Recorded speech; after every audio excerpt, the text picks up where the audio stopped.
जो कहानी हम आज जानने वाले हैं वो हमें हमारी ही एक सब्सक्राइबर तनीषा ने भेजी है। ये उनके परिवार की आप बीती है, एक ऐसी डरावनी हकीकत जो एक दो दिन नहीं बल्कि पूरे 10 साल तक चली। तो आइए इस दर्दनाक दास्तान को परत दर परत समझते हैं।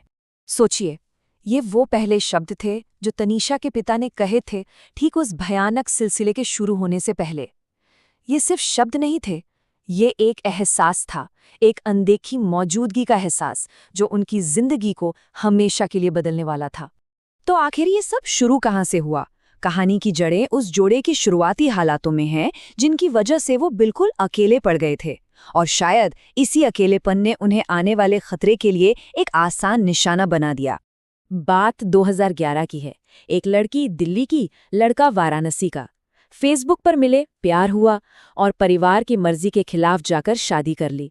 लड़के के परिवार ने तो उसे बेदखल कर दिया। अब ये नया जोड़ा सबसे दूर वाराणसी के बाहर एक सुनसान आधे अधूरे बने फ्लैट में रहने लगा, और बस यहीं से उनके अकेलेपन ने एक अनदेखे खतरे को जैसे दावत दे दी। उन्हें उस फ्लैट में शिफ्ट हुए ज्यादा वक्त नहीं हुआ था। मुश्किल से 1.5 हफ्ता ही बीता होगा जब उनका सामना उस चीज से हुआ जिसने आने वाले 10 सालों की डरावनी कहानी लिख दी। उस रात जो हुआ वो कुछ ऐसा था। बालकनी के बंद दरवाजे पर जोर से कोई दस्तक देता है। जैसे ही तनीषा के पिता दरवाजा खोलते हैं, ठंडी हवा का एक ऐसा झोंका अंदर आता है जो उन्हें पीछे धकेल देता है, और वो हवा वो सीधी तनीषा की मां के अंदर समा जाती है। वो बिस्तर पर एकदम अकड़कर खड़ी हो जाती हैं और एक दीवार को घूरने लगती हैं। उनका सिर ऐसे घूम रहा था मानो किसी अदृश्य इंसान को देख रही हों। ये सब तब जाकर रुका जब उनके पति ने उनके हाथ में एक लोहे की रॉड थमाई और वो बेहोश होकर गिर पड़ी। और इस एक घटना ने सब कुछ साफ कर दिया था। ये कोई आम भूत प्रेत नहीं था जो किसी पुराने घर या जगह से जुड़ा हो। नहीं, ये जो भी था वो सीधा उस परिवार से, तनीषा की मां से जुड़ गया था, और अब वो जहां भी जाते वो साया उनके साथ जाता। इस बात का सबसे बड़ा सबूत तब मिला जब वो एक रात मोटरसाइकिल से कहीं जा रहे थे। एक सुनसान सड़क पर अचानक तनीषा की मां के ऊपर फिर वही साया आ गया। उनकी आवाज बदल गई और उन्होंने मोटरसाइकिल चला रहे अपने पति का गला घोटने की कोशिश की। अब ये पक्का हो गया था कि वो कहीं भी महफूज नहीं है। ये कोई 1-2 दिन की बात नहीं थी। जरा इस सफर पर नजर डालिए। 2011 में वाराणसी में ये सब शुरू हुआ। फिर वो बचने के लिए दिल्ली चले गए, लेकिन हालत सुधरने की बजाय और बिगड़ गई।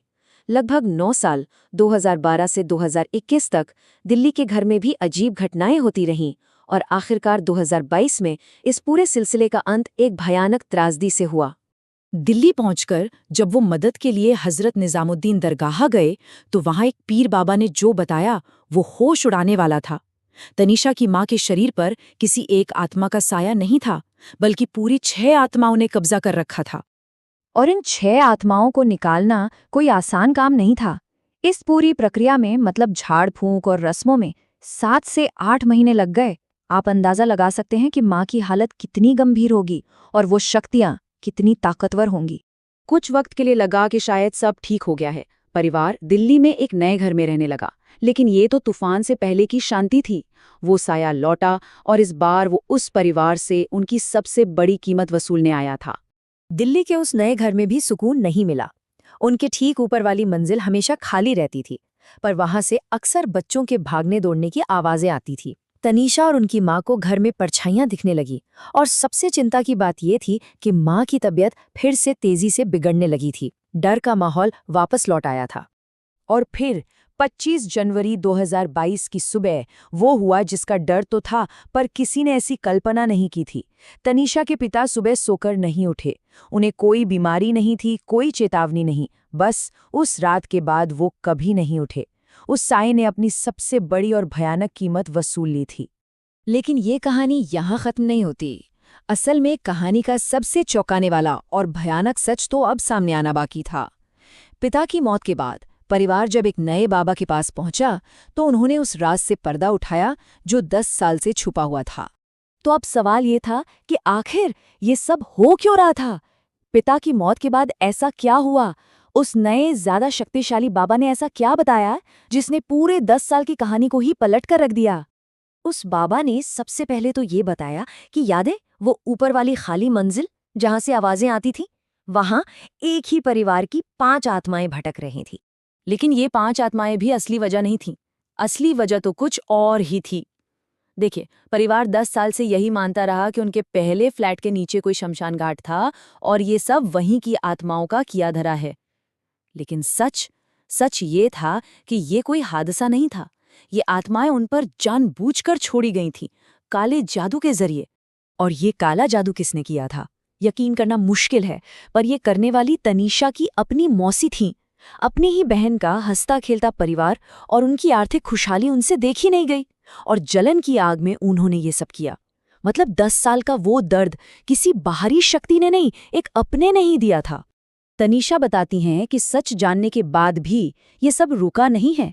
आज भी उनके घर के बाहर कभी सिंदूर, कभी चावल या धागे पड़े मिलते हैं। ये इस बात का सबूत है कि नफरत और जलन की वो आग आज भी जल रही है। और यही सवाल इस पूरी कहानी को सबसे ज्यादा डरावना बना देता है। जब खतरा बाहर से नहीं बल्कि आपके अपनों से ही हो, जब बुराई परिवार के अंदर से ही आए, तो फिर छिपने के लिए कौन सी जगह बचती है? कोई कहाँ जाए?